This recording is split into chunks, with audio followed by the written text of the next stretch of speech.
नमस्कार। हम सब जानते हैं कि संगति यानी हम किन लोगों के साथ रहते हैं, इसका हम पर कितना गहरा असर होता है।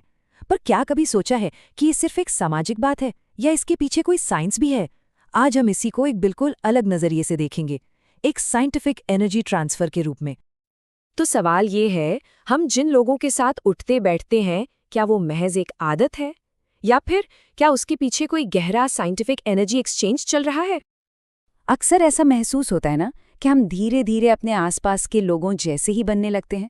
उनकी आदतें, उनकी बातें सब हम में आने लगती हैं। पर ऐसा होता क्यों है? क्या कोई हिडन फोर्स है जो काम कर रही है? चलिए आज इसी कॉस्मिक सीक्रेट को अनकवर करते हैं।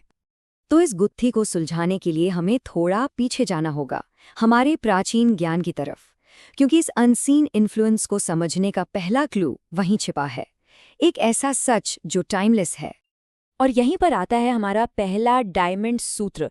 ये संगति के असर उसके रिजल्ट के बारे में है। समझिए कि ये एक फंडामेंटल रूल है, किसी के भी कैरेक्टर बिल्डिंग की फाउंडेशन। तो ये प्राचीन नियम क्या कहता है? ये कहता है दोस्तों के संग से मनुष्य वैसा ही बनने लगता है और सत्संगति में रहकर सुधर जाता है। अब सुनने में तो ये बड़ी सिंपल सी बात लगती है ना, लेकिन इसके पीछे जो मैकेनिज्म है वो बहुत गहरा है। तो अब असल सवाल पर आते हैं, आखिर ये इन्फ्लुएंस काम कैसे करता है? इसका जवाब एंशिएंट विजडम से निकलकर वो बहुत ही साइंटिफिक लगने वाले कॉन्सेप्ट में छिपा है। तो चलिए पर्दा उठाते हैं मानवीय विद्युत के रहस्य से। इस पूरे खेल के पीछे का जो कारण है वो एक कॉन्सेप्ट में है जिसे कहते हैं मानवीय विद्युत। जी हाँ, ह्यूमन इलेक्ट्रिसिटी।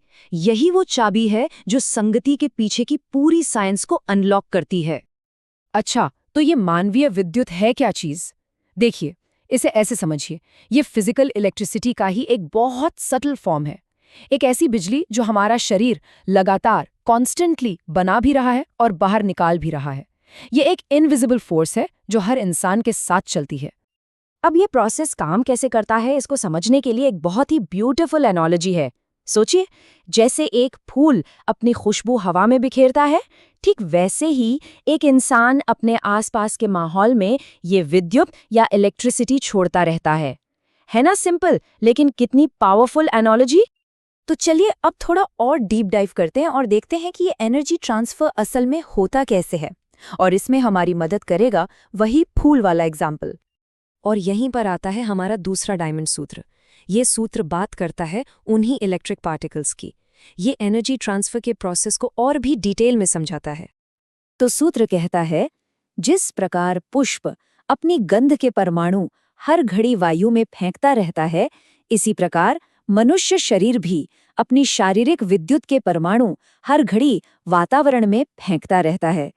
देखिए कितनी खूबसूरती से ये सूत्र फूल की एनालॉजी को सीधे सीधे ह्यूमन बॉडी से कनेक्ट करता है। तो इसका मतलब क्या हुआ? इसका मतलब ये हुआ कि ये जो विद्युत परमाणु लगातार हमारे शरीर से निकल रहे हैं, ये हर इंसान के चारों तरफ एक इनविजिबल एनर्जी स्फीयर, एक तरह का ऑरा बना देते हैं। और बस यहीं पर होता है संगति का असली खेल। जब दो लोग मिलते हैं, इंटरैक्ट करते हैं, तो उनके ये एनर्जी स्फीयर्स ओवरलैप करते हैं। ये पार्टिकल्स आपस में घुल मिल जाते हैं और एक दूसरे को डायरेक्टली इन्फ्लुएंस करना शुरू कर देते हैं। तो इस सारी जानकारी का हमारे लिए क्या मतलब है? So what? मतलब ये है कि इस नॉलेज को हम अपनी पर्सनल ग्रोथ के लिए इस्तेमाल कर सकते हैं। ये पावर है, अपनी एनर्जी को चूज करने की पावर। और इसे अपनी लाइफ में अप्लाई करने का एक सिंपल 3 स्टेप प्रोसेस है। पहला, एक्नॉलेज योर एनर्जी, मतलब अपनी खुद की एनर्जी फील्ड को पहचाने जो दुनिया में प्रोजेक्ट की जा रही है। दूसरा, ऑब्जर्व अदर्स एनर्जी, अपने आसपास के लोगों की एनर्जी फील्ड्स को लेकर अवेयर बने। और तीसरा और सबसे इंपॉर्टेंट, चूज योर कंपनी, मतलब कॉन्शियसली उन एनर्जीज को चुने जिन्हें अपनी लाइफ में अलाउ करना है। अब ये जानना भी जरूरी है कि ये सारा ज्ञान, ये विजडम आ कहाँ से रहा है। तो ये सारे कॉन्सेप्ट्स योग ऋषि पंडित श्रीराम शर्मा आचार्य जी की बहुत ही प्रसिद्ध हिंदी पुस्तक मानवीय विद्युत के चमत्कार से लिए गए हैं। तो जाते जाते एक सवाल के साथ छोड़ते हैं, अगर हर इंटरैक्शन, हर बातचीत एक एनर्जी एक्सचेंज है, तो फिर हम सब इस दुनिया में कौन सी एनर्जी ब्रॉडकास्ट कर रहे हैं? इस पर जरूर सोचिएगा।